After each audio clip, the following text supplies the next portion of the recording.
It's good to be here. It's been a little while, I think June. I'd like to just get started with a little reminder that I was thinking about on the way down here, is that we are children of God, and that's our true identity. Essentially, we're capable of anything. We cannot die. We are timeless, ageless, infinite beings of God.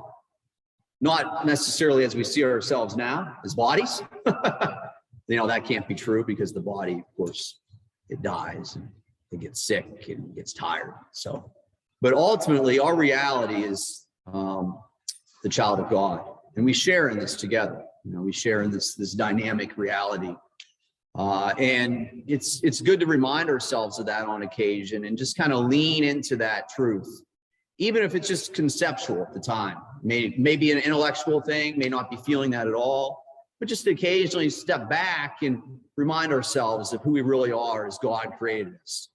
There really isn't words that can adequately describe the reality we share with God. I mean, we try our best, and parables, Jesus tried that, and using myths and just different pointers, but the experience will come to us in a language that we can understand and hear on an individual plane.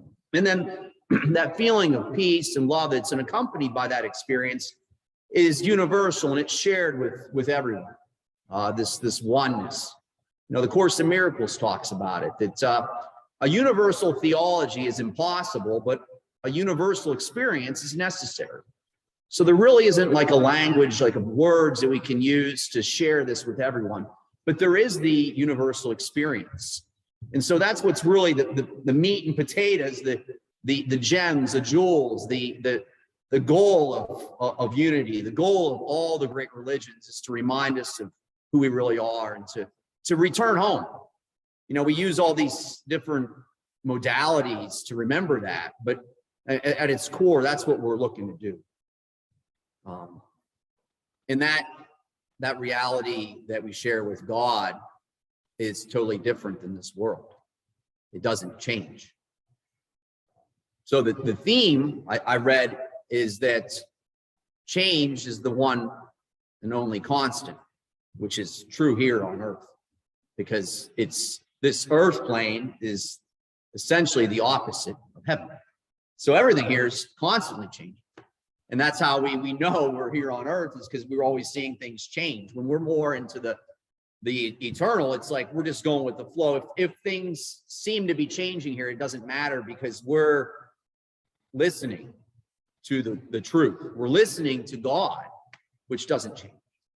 So this can be a little confusing, especially when the background of this world is based on a culture of change and plans and agendas and all that stuff, and different roles, and the devastation of plans. That's basically been my year. I plan all sorts of things this year, and they're changing all the time. With my son getting sick and having to find daycare for him, and with work, establishing a schedule for patients, having to reschedule them, planning vacations, having to reschedule those because of COVID change stuff. I mean, it's constant. So I think that if we're really able to find any peace, we got to learn that things are going to constantly change here, and we got to go with that. Or if we're going to transform, we can't transform into anything new or gain any more insights on who we really are as that child of God, or experience more of the peace, unless we're willing to change. That's a key ingredient. However, the ego doesn't like change.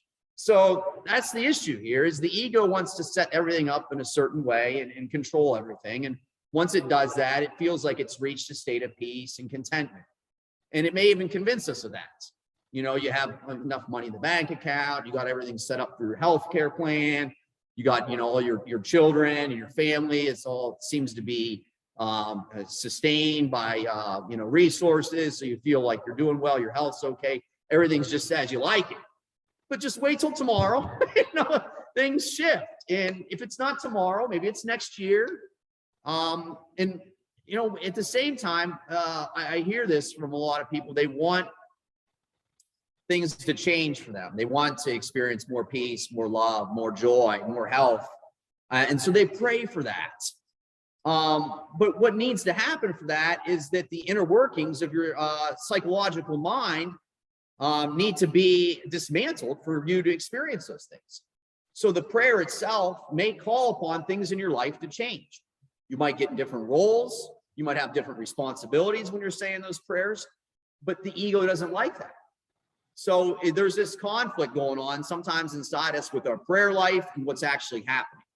So what I've seen before, and I've experienced this myself, is I've had these prayers, these intentions for something new to show up in my life.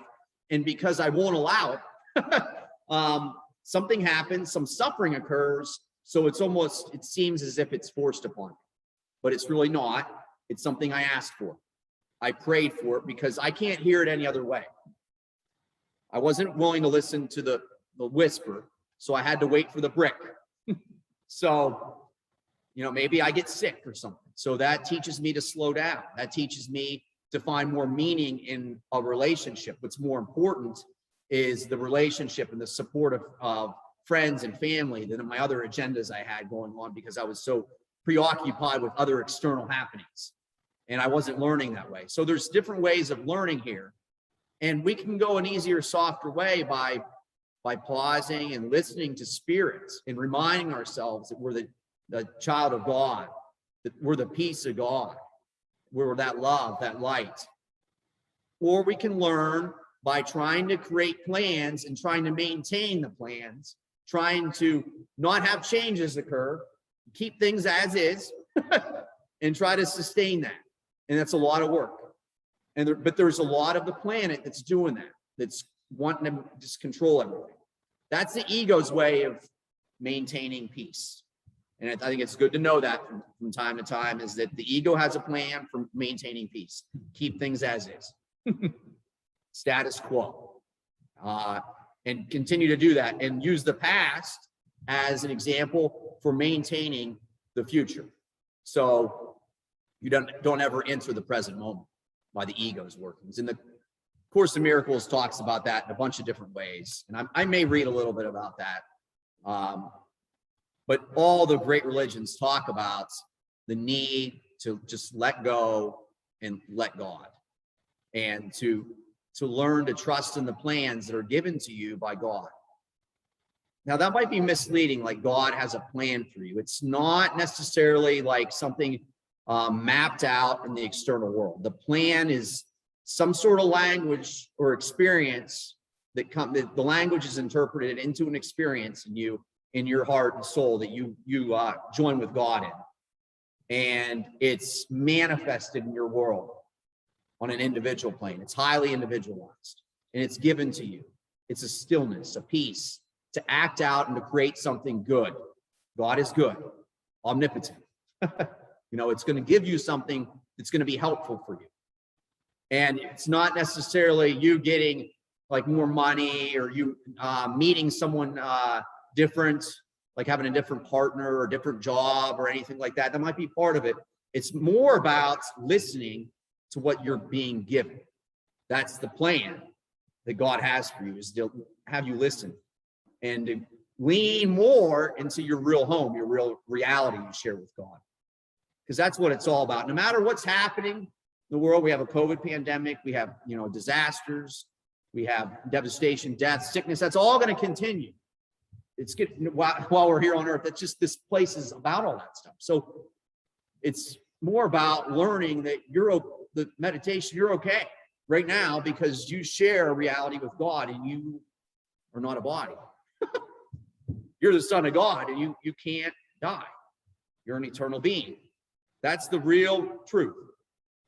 And when I was down in New Orleans for the Ida just recently, I had to go there. I had to remind myself of that, because there was times where I questioned things, something could happen here. There's another hurricane might be coming through here, because there was, radar out about that. And we had limited resources, and things were changing all the time. Our transportation was changing.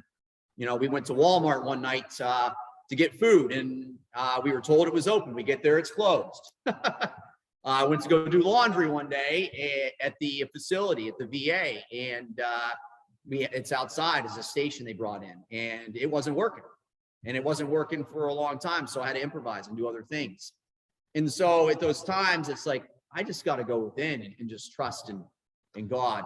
And as a result of that, things showed up to provide me with the resources needed for laundry, food, all that stuff. But it's all about trusting in spirit during those times. And I think that's more of the way of learning through being kind of forced, or there's pressure on you to learn in that capacity. You don't necessarily need to learn in that context, but some do. And for me, it seems to help sometimes. That's the way I learn. Now, I am going to get into this part in the course just a little bit. It's lesson 35. If I defend myself, I am attacked. Defending myself. Yes. So a couple things talked about is planning, trying to keep things as is, are ways that the ego maintains its illusion of peace. It's an illusion of peace. And then there's the other thing of going with the flow and allowing things to be as they are. That's how you experience true peace, God's peace. Another part of that is defending yourself, defending your positions, your right, defending that you're a victim, that you've been deprived of things, defending whatever it is you want to defend. And while you're maintaining that, you're maintaining the ego. So those are ingredients to maintain the plans, is to defense mechanisms, defending yourself. And just a couple brilliant stuff here that Jesus writes. It is perhaps not easy to perceive that self-initiated plans are but defenses, with the purpose all of them were made to realize. They are the means by which a frightened mind would undertake its own protection at the cost of truth. So when you're frightened, the ego has a way to try to protect itself and makes provisions, plans to make sure the body's safe. And a good example of that's insurance.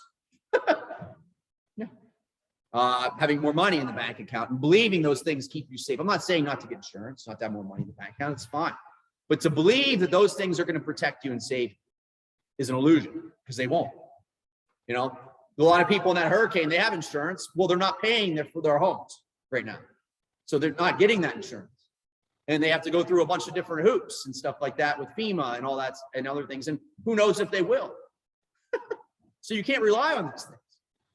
I mean, they're nice to have, but who knows if they're actually going to come through for you. The only thing you can really trust in is God. This is not difficult to realize in some forms which these self-deceptions take, where the denial of reality is very obvious, yet planning is not often recognized as a defense.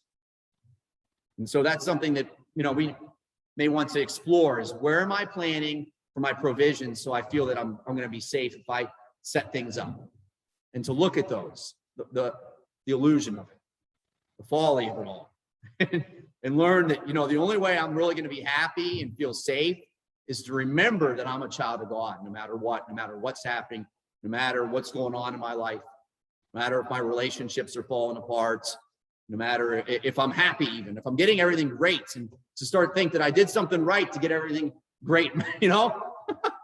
We like to take credit for those things. I did something to make that happen, the good things in my life. But no, those are to be given to God. Give God the credit for those. So it's both good and bad things that happen. You don't really, it's like, okay, well, it is what it is. It's like Ramana Maharshi, when he was asked what his secret was to enlightenment. You know, he responded with just one simple sentence: I don't mind what happens.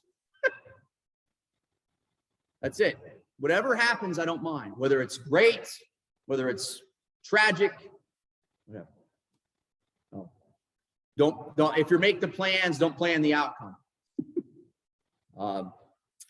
So, anyways, that's the power behind not planning, and just listening to Spirit and going within and reminding ourselves that we are the child of God now, right now in this moment. We are home with God, and we are home with our brothers and sisters. And that's the biggest blessing to realize, no matter what's going on, and to be thankful for that. That's all I got. Thank you.